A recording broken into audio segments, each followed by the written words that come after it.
Je m'appelle Léry, je suis étudiant en Erasmus à Malte, je suis français, je suis en 4e année de sciences politiques. Malte est perdue en plein milieu de la Méditerranée, entre le continent africain et le continent européen, entre la Tunisie, la Libye et l'Italie. Son histoire est très ancienne, il y a une des premières civilisations européennes qui se trouve à Malte, il y a des temples très anciens. Napoléon est venu à Malte, l'Empire britannique bien sûr était très important. Malte est rentrée dans l'Union européenne en 2004. C'est aussi un des plus petits pays européens, mais aussi un des pays les plus denses au niveau de la population. Je m'appelle Hélène, je suis étudiante à Nancy, mais actuellement en Erasmus à Malte. Aujourd'hui, c'est le jour de la fête nationale qui fête l'indépendance de Malte, qui est devenue république à part entière et qui est sortie du Commonwealth en 1974.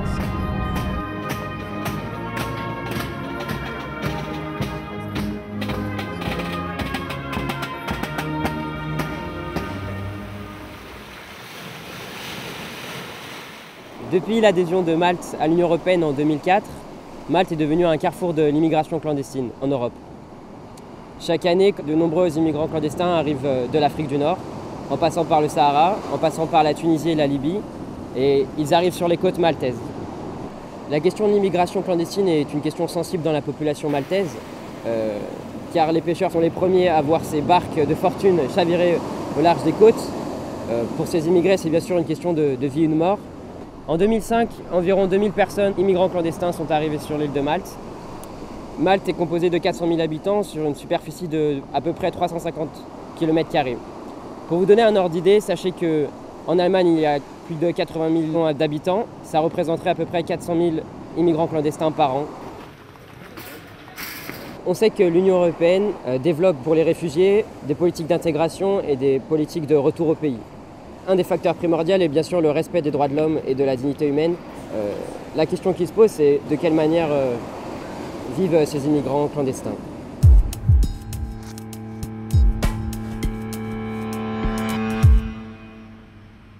This church organization help, especially at the moment, refugees or asylum seekers. Therefore, those people who are entering our country. Malta is such a small country. Such a small island with very few resources. Therefore, we are facing this problem in a limited way. And we, on behalf of the church, we are trying to help them as much as possible. As soon as they arrived at our shores, they are detained. Unfortunately, detention is quite long. Après quelques mois de détention dans des camps, les immigrants arrivent ici. Ces personnes, donc comme M. Vella et les personnes qui travaillent pour lui, aident les immigrants à obtenir dans un premier temps des papiers et à obtenir des aides pour tous les besoins primaires, c'est-à-dire des hospitalisations, pour l'éducation des enfants, les envoyer dans des écoles. All the needs, to apply for a work permission, because we try to help them once they are out of detention, to go to open centers. Donc nous sommes actuellement dans le centre de réfugiés de Balzan qui accueille les réfugiés. Nous sommes dans la section famille, donc ce bâtiment accueille 18 à 20 familles. I get a long journey to arrive in Europe because of the civil war and problem is happening in my country.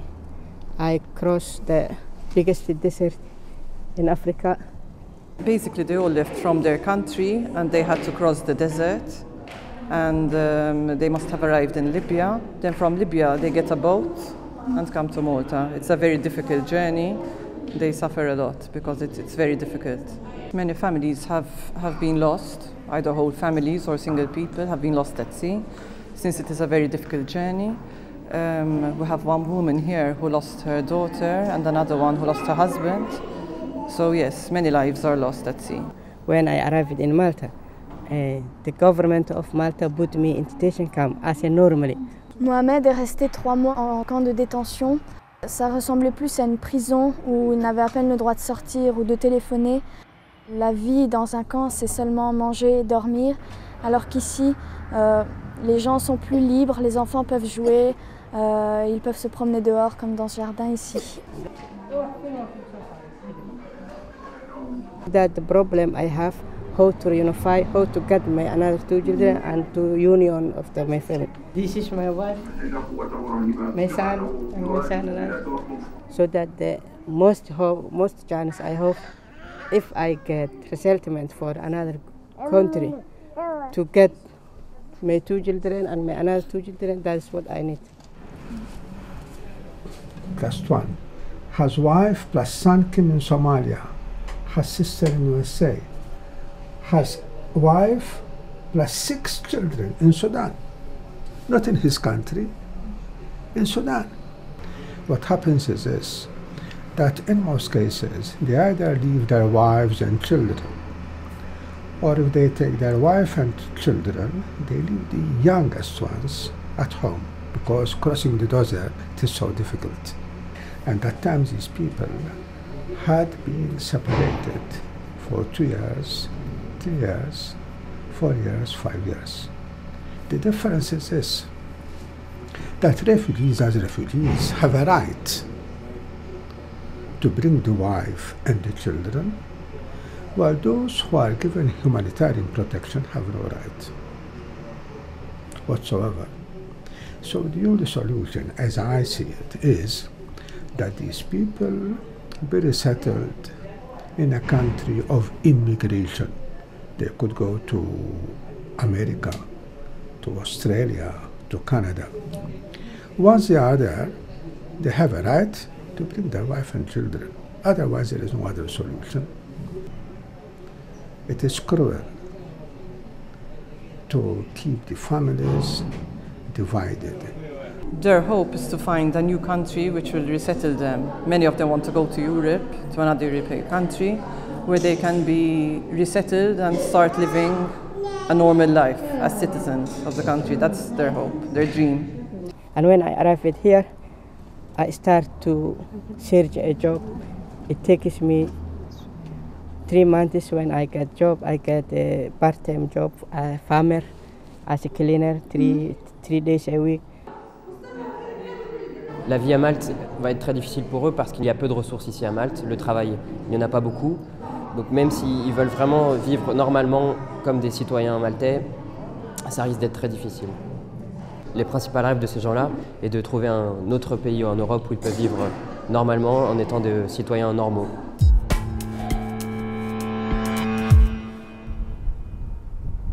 Pour tous les Maltaises, et je pense que tous les Européens aussi, ici on trouve ces racines. Effectivement, on peut dire que sont le premier immigrant à Malte qui a construit ces bâtiments, qui sont venus environ 5000 années avant Jésus-Christ. This is one of the few places on the south coast of Malta where you can reach the sea, because if you go in that direction, and even if you go north, in both directions you will find very steep cliffs which make it impossible to reach the sea. But here you have about 1 kilometer where it is possible to disembark in a small boat or to embark, so it was possible to arrive here even by sea. Je crois que le sujet de l'immigration est commun à tous les pays d'Europe, puisque ça représente l'Eldorado pour tous ces gens pauvres, ces gens dans de grandes difficultés. Et bien sûr, je ne m'attendais pas à voir de telles conditions, puisqu'on ne s'attend jamais, même en France, dans nos pays les plus développés, des camps comme ça existent. Et bien heureusement, des efforts sont faits pour aider ces gens, comme le centre d'accueil que l'on a visité. Là, les familles restent au complet. Les mères sont avec leurs enfants et avec leurs maris. Donc on voit ici un côté un peu plus humain.